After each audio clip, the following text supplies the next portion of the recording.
Hi எல்லோருக்கும் வணக்கம். நான் இன்றைக்கு ஒரு ஈவினிங் ஸ்நாக்ஸ் தான் செய்து காட்ட போகிறேன். எப்படி செய்கிறதுன்ட்டு பார்க்கலாம் வாங்க.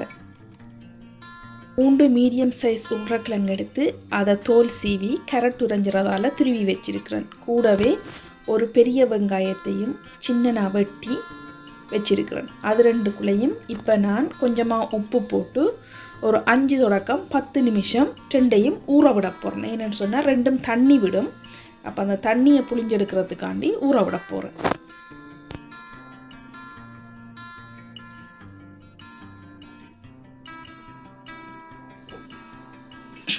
இப்போ 7 நிமிஷம் ஆயிடுச்சுது.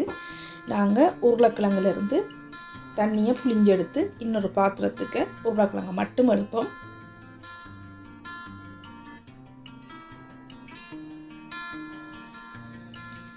இப்போ உருளைக்கிழங்குலேருந்து தண்ணி புளிஞ்சு எடுத்தாச்சுது. அதே மாதிரி வெங்காயத்தில் இருக்கிற தண்ணியையும் புளிஞ்சு உருளைக்கிழங்கு இருக்கிற பாத்திரத்துக்குள்ளேயே போடுவோம்.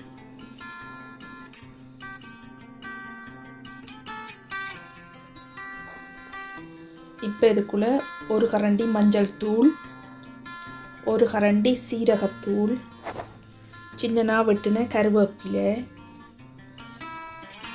சின்னனா வெட்டின மல்லியில் உங்களுக்கு விருப்பமெண்டா போடலாம், இல்லாட்டி விடலாம். அதோட சின்னனா பொடியாக நறுக்குன பச்சை மிளகாய், இதோட இதுக்குள்ளே வெள்ளைப்பூடும் போடணும். நான் அதை போட மறந்துட்டேன். நீங்கள் செய்யக்குள்ளே போட்டு செய்யுங்கோ. இப்போ அந்த பாத்திரம் வந்து சின்ன 2 வழியாக எனக்கு கிளக்கலாம் இருந்தது. அப்போ நான் இது எல்லாத்தையும் வேறு ஒரு பெரிய பாத்திரத்துக்கு மாற்றி இப்படி கிளக்குறேன். என்ன தான் கரண்டியால் கிளக்குனாலும் கையால் கலக்குனா தான் அந்த மசாலாக்கள் வந்து உருளைக்கிழங்குல சேரும்.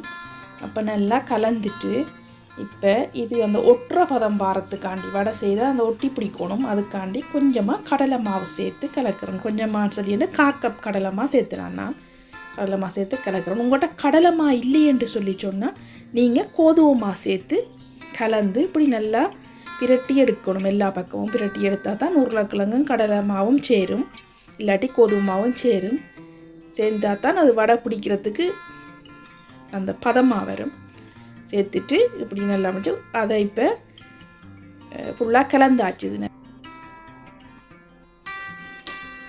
இப்போ கலந்த கலவையை இப்படி நல்ல இறுக்கமாக அமர்த்தி 1 நிமிஷம் ஊற விட வேணும். ஏனென்று சொல்லி சொன்னால் கடலை மாடை அந்த ஒட்டுற தன்மை உருளைக்கிழங்கோட சேர்றதுக்காண்டி நாங்கள் இப்படி அமர்த்தி ஒரு 1 நிமிஷம் விட போகிறோம். இப்போ 1 நிமிஷம் ஆயிட்டு நாங்கள் வடை சுடுறதுக்கு ஆயத்தமாலாம். எண்ணெய் சட்டி அடுப்பில் வச்சுட்டு இந்த மாதிரி சின்ன சின்ன உருண்டையாக வடைக்குரிய அளவில் நாங்கள் சின்ன சின்ன உருண்டையாக இந்த மாமுழுதையும் பிடிச்செடுப்போம்.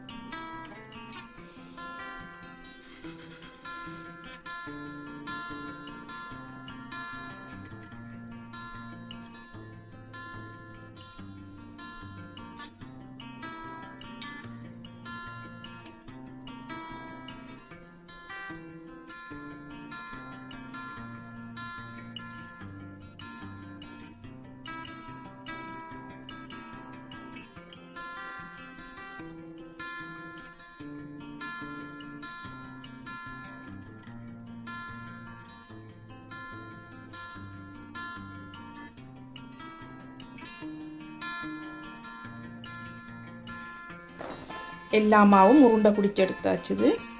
இனி நாங்கள் இதே டைம் எண்ணெயும் சூடாகிட்டுது. எங்களோட வடை பொரிக்கிறதுக்குரிய எண்ணெயும் சூடாகிட்டு வாங்க நாங்கள் எங்களோட வடை எல்லாத்தையும் பொரிச்செடுப்போம்.